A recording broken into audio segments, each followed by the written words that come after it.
For today's video guys, pupunta tayo ngayon sa market kasi wala na tayong budget sa paglamon.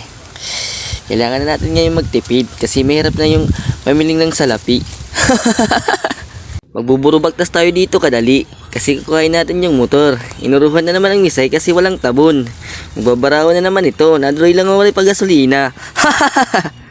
Magpapandar tayo dito ng malaksi kasi baka maabdan tayo ng gabi. Fast forward tayo guys, nandito na tayo sa sakop ng market. Sige, paspasan mo yung sakop ng mga kuhan, dila tsaka mga patis, mga kahit ano dyan, kasi wala pang guard na kumikita.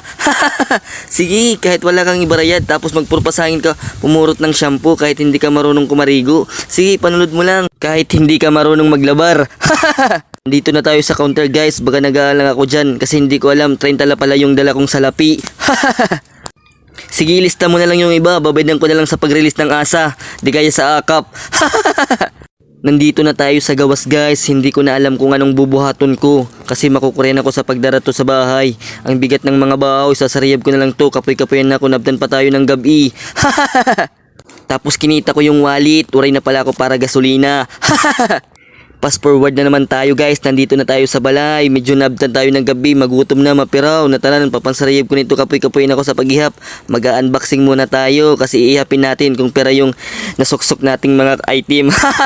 Sa mga gustong magtipid mag-grocery dyan guys, pumunta lang kayo sa market. Kahit hindi kayo magbayad, basta hindi lang kayo magpapakita sa guard. Sumuksok lang kayo ng sumuksok. Alam mo guys, ang kuri ng panahon ngayon, ultimo 1,000 parang 100 na lang. Tapos bibisyo ka pa. Kailangan din natin magtipid, panalagsa. Labi na kung mapapansin mong yung inuuro mo hangin nala, tsaka yung iniihi mo hangin din. Real talk to guys. Alam mo, ang hirap na mamili ngayon ng totoong tao. Kasi yung realidad ng kalibutan, kapag meron ka, andyan sila. Kapag wala ka, wala din sila. Pero hindi naman tanan guys, yung iba mabait kapag kumakaturog lang. First of all, thank you pala kay Lord. Tapos salamat sa mga solid na mga sumusuporta sa aming mga video araw-araw.